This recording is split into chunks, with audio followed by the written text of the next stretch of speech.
Nouveau gouvernement, nouvel élan. Pour Boris Johnson, c'est Noël avant l'heure. Grand gagnant des élections législatives, le Premier ministre conservateur appelle à l'unité nationale.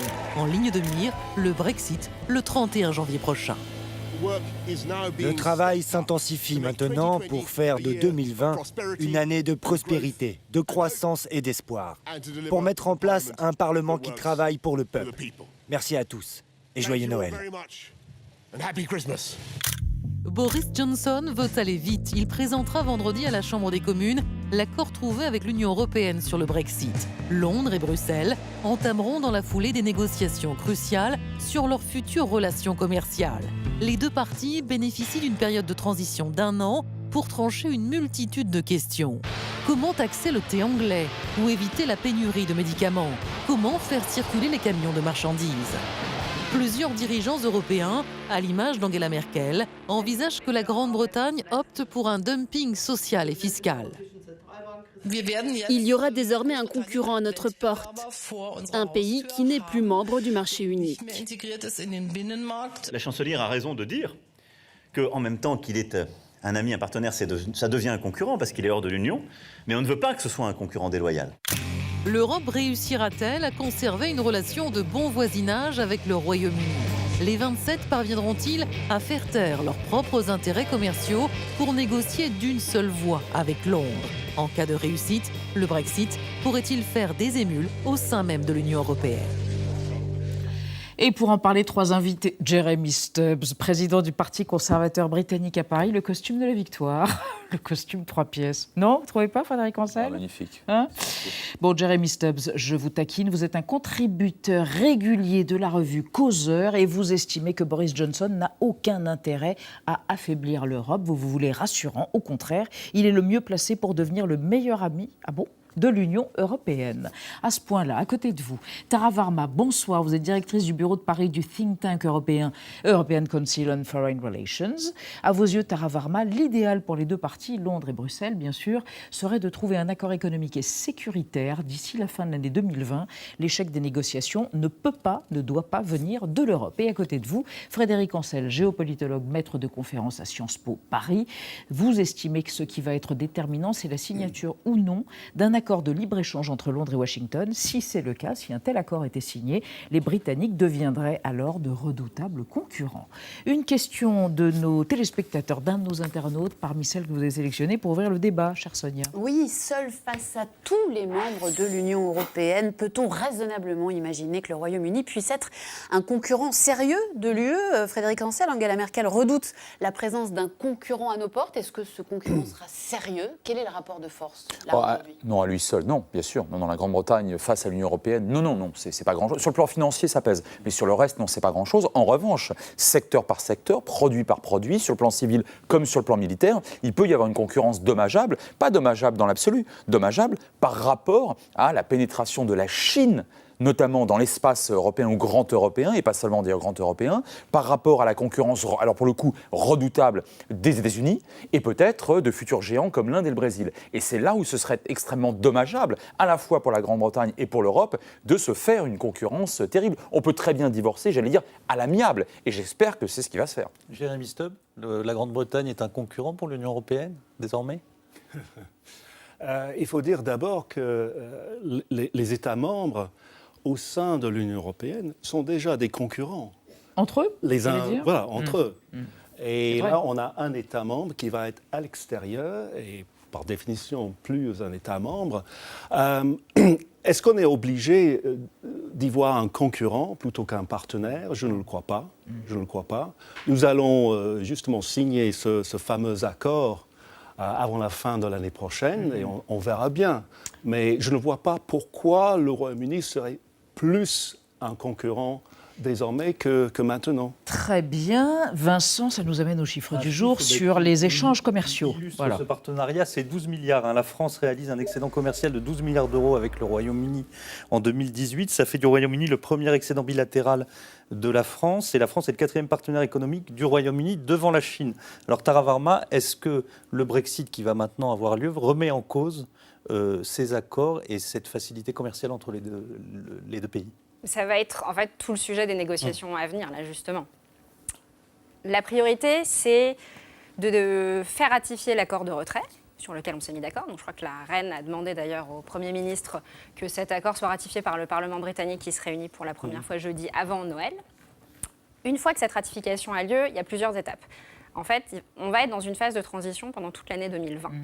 En réalité, le Royaume-Uni, alors même qu'il sera sorti de l'Union européenne, va continuer à adopter de la législation européenne pour permettre aux entreprises des deux côtés de la Manche, j'allais dire, mais pas que du côté français, mais du côté du continent européen et du côté britannique, de poursuivre leurs échanges commerciaux sans trop de remous.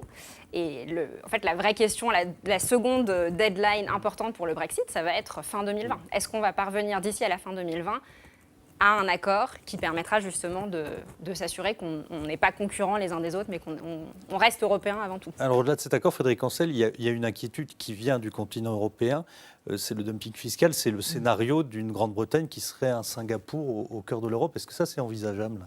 Ce serait envisageable si effectivement M. Johnson ne parvenait pas à à réussir cet accord de libre-échange économique avec les États-Unis. Et je pense qu'il n'y parviendra pas parce que M. Trump ne s'intéresse pas, ou en tout cas ne s'intéresse plus autant que d'autres présidents américains antérieurement, à une relation plus fusionnelle que celle qui existe déjà, d'une part. D'autre part, M. Johnson maintenant doit basculer dans ce que Max Weber aurait appelé l'éthique de responsabilité. Bon, il a fait, sur la forme en tout cas, pas mal le clown.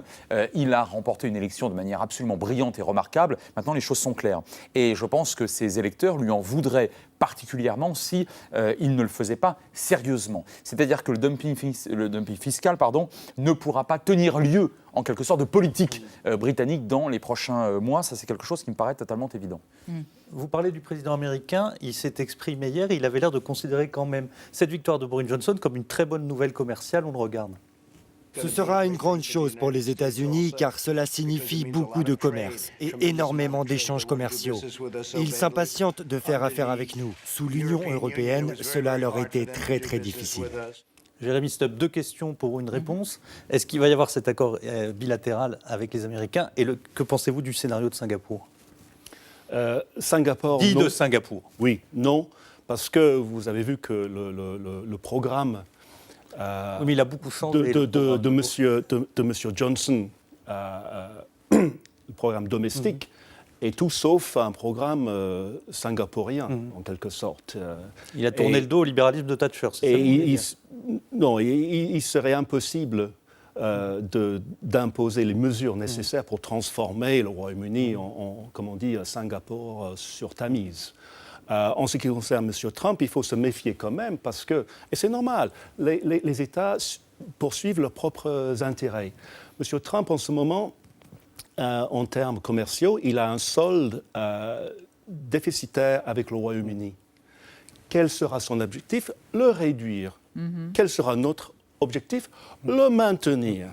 Donc, tout sera donnant. Le diable est dans les détails, mais l'idée d'un grand pacte triomphal entre Londres et Washington, je n'y crois pas non plus. Et sur les chiffres, justement, parce que quand on parle d'intérêt... Les chiffres, États-Unis, Royaume-Uni, Europe, Royaume-Uni. Royaume-Uni. Les échanges commerciaux du Royaume-Uni avec l'Union européenne, ça représente 47% de ces échanges commerciaux dans l'ensemble. Avec les États-Unis, c'est que 13%. Donc il faut aussi voir si ce n'est pas dans l'intérêt du Royaume-Uni de rester proche de l'Union européenne. Frédéric Ancel, il y a la dimension commerciale et puis il y a la dimension militaire aussi. Et le Royaume-Uni est allié de l'Europe, est allié de la France. Est-ce que le Brexit peut remettre en cause cette alliance? Quelles inquiétudes peut-on avoir autour de ça? Non, et je pense même que par un faux paradoxe, c'est le contraire qui va se passer. D'abord, entre la France et la Grande-Bretagne, vous avez aujourd'hui des intérêts, des visions stratégiques extrêmement proches. Le processus dit de Saint-Malo qui a été entamé en 1998. En fait, c'était un rapprochement militaire très important avec, où on envisageait d'ailleurs la mutualisation d'un certain nombre de dépenses. On avait évoqué à l'époque un porte-avions, ce qui n'était pas rien du tout. Il y a eu un petit creux avec la guerre d'Irak en 2003-2004 et puis de nouveau Lancaster House. Donc on a continué ce processus et aujourd'hui, plus que jamais, les Britanniques, même sous Johnson d'ailleurs de ces derniers mois, et les Français sont d'accord pour poursuivre ce rapprochement au sens strictement militaire du terme. Et je pense qu'on ira encore plus loin parce que si M. Trump était réélu, il n'est pas du tout impossible qu'il décide de casser L'OTAN, en tout cas de le modifier en profondeur. Et à ce moment-là, qu'est-ce qui resterait? Eh bien, des alliances bilatérales. Et entre la France et la Grande-Bretagne, regardez le globe terrestre stratégique, militaire, diplomatique et économique, il y a, me semble-t-il, des interactions et des intérêts extrêmement forts. Et de ce point de vue-là, je suis très optimiste. Je dis optimiste parce que je pense que les Allemands ne nous suivront pas. Nous autres Français, regardez ce qui s'est passé au Mali. Les Allemands, j'allais dire, ne veulent pas faire la guerre, pour paraphraser un sketch de Coluche, et les Allemands sont très pacifistes. Et ils ne jouent pas la puissance globale. Les Britanniques, oui, les Français, oui. Et ça, c'est quelque chose qui me paraît très fondamental. Vous partagez ce diagnostic? Au fond, rien ne va changer. Oui. Tout à fait, tout à fait. Le Royaume-Uni va continuer à être l'intermédiaire entre nos amis américains et nos amis européens, et surtout français. Mais on sait bien que l'Europe n'est pas tout à fait l'ami de Donald Trump, qui passe son temps à déconsidérer et à signifier combien il méprise l'Europe. Donc cette histoire d'amitié, elle n'est pas complètement réciproque? Donald Trump, malgré tout le respect que j'ai pour lui, ce n'est qu'un phénomène passager. Les États-Unis ont existé avant et existeront après lui. Et donc, on a déjà vu à la fin de l'été que M. Johnson n'est pas aligné sur toutes les positions de M. Trump. C'est normal. Je ne dénonce pas M. Trump. Là, il suit ses intérêts. M. Johnson, les siens.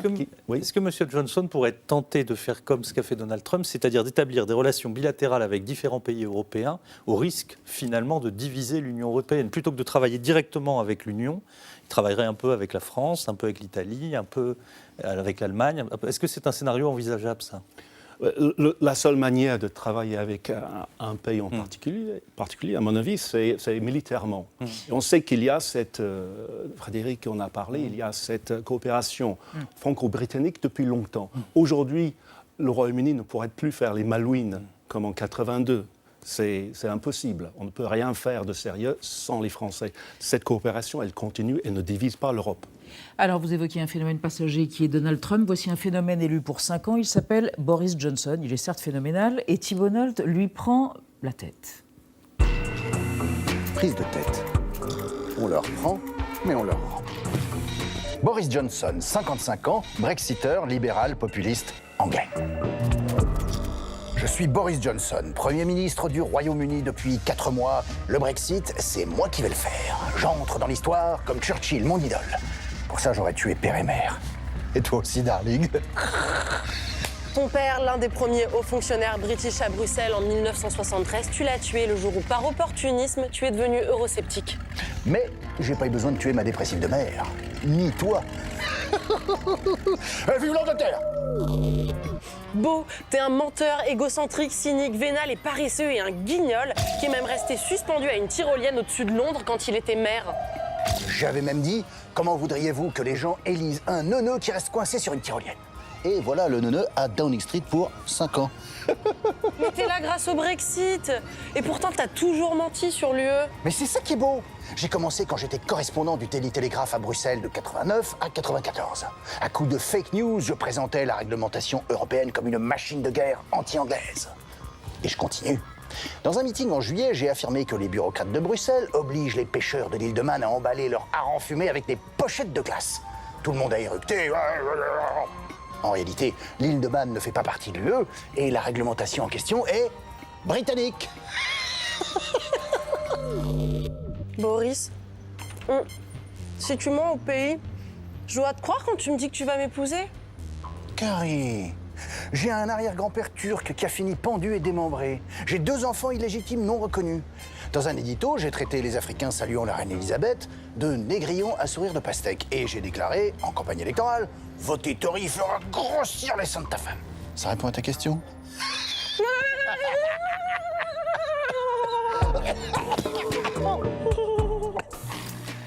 Tout en élégance. Merci Thibault Nolte. Vincent. À vous entendre tous les trois, il n'y aura pas pour le moment de grande rupture entre l'Union européenne et la Grande-Bretagne. Il y a pourtant, Tara Varma, un élément que l'on oublie parfois dans le triomphe de Boris Johnson, c'est l'Écosse.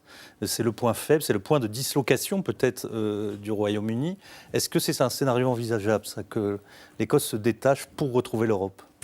La Première ministre a demandé, Nicola Sturgeon a demandé, est-ce qu'il y a un nouveau référendum en faveur ou non de l'indépendance écossaise. Pour l'instant, le porte-parole de Boris Johnson a dit qu'il était hors de question d'en organiser un. La dernière fois qu'il a été organisé, il y a 55% des Écossais qui se sont prononcés contre l'indépendance écossaise. Donc je crois que malgré leur victoire électorale, là, ils ne vont pas... Je ne pense pas qu'ils réorganisent un référendum de sitôt. Je pense que la relation, en revanche, entre le Royaume-Uni et l'Union européenne, il y a plusieurs scénarios qu'on peut envisager pour voir ce que ça va donner. Il y a 4 scénarios, à mon avis, qui sont ceux qu'on voit se déterminer là. Un premier scénario qui est un scénario très positif. Le Royaume-Uni et l'Union européenne parviennent à un accord d'ici à décembre 2020. Un accord global qui inclut à la fois la dimension sécuritaire et la dimension économique. On a un deuxième scénario plus négatif où ils n'y parviennent pas. Ça, ce serait ce qu'on a appelé le Brexit dur depuis 3 ans et demi. Troisième scénario, période de transition, parce que justement on ne parvient pas à cet accord. Boris Johnson a dit qu'il était plutôt contre cette période de transition pour l'instant. Et quatrième scénario, qui va peut-être être celui qu'on va voir se profiler, c'est une version à minima de l'accord de libre-échange, mais qui n'inclut pas forcément un accord sécuritaire. Alors, ces scénarios ne sont pas exhaustifs, mais ils montrent aussi que la situation n'est pas si simple. Jeremy Stubbs, sur l'Écosse et les velléités d'indépendance de l'Écosse, il n'y aura pas de deuxième référendum. Non. Ce n'est plus un dossier. Beaucoup moins. C'est-à-dire qu'il y aura d'abord le Brexit dans l'ordre des choses. Après le Brexit, l'indépendance écossaise devient beaucoup plus problématique. Parce que si l'Écosse était indépendante, il y aurait de nouveau un problème de frontières. On en a marre de ces problèmes de frontières. Cette fois, ce serait plus grave. Ensuite, l'Écosse a la même monnaie que l'Angleterre. Donc, qu'est-ce qu'il ferait côté monnaie? Et puis, l'Écosse est très dépendante de l'Angleterre ou du reste du Royaume-Uni. Et puis, il faut le dire, la gestion de l'Écosse par le parti de Nicola Sturgeon n'est pas des plus brillantes. Et les résultats de cela se verront l'année prochaine et ça va être difficile pour eux. Et le pétrole n'est plus ce qu'il était. On en trouve partout et il est plus très cher. Or, l'Écosse a beaucoup et longtemps joué là-dessus, sur cet espoir.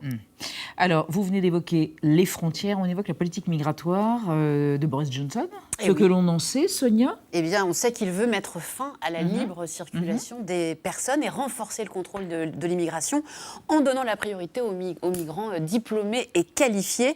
Dans une interview accordée au Sunday Times, publiée seulement 4 jours avant les élections, il a affirmé qu'il y aurait désormais 3 types de visas pour les étrangers. Un premier pour les talents exceptionnels, qui sera accordé relativement facilement. Un deuxième pour les travailleurs qualifiés dans les secteurs qui peinent à recruter, les services de santé. Par exemple, on estime qu'il manque aujourd'hui près de 47 000 infirmières au Royaume-Uni. Enfin, une troisième catégorie de visas, alors là de courte durée pour les travailleurs non qualifiés dans des secteurs où il y aurait pénurie d'employés. Et contrairement aux autres, eh bien, ceux-là n'auraient pas la possibilité de s'installer durablement au Royaume-Uni. Terminer également les privilèges accordés aux ressortissants de l'Union européenne. Les immigrés européens devront solliciter une forme d'autorisation préalable du gouvernement pour pouvoir rester en Grande-Bretagne.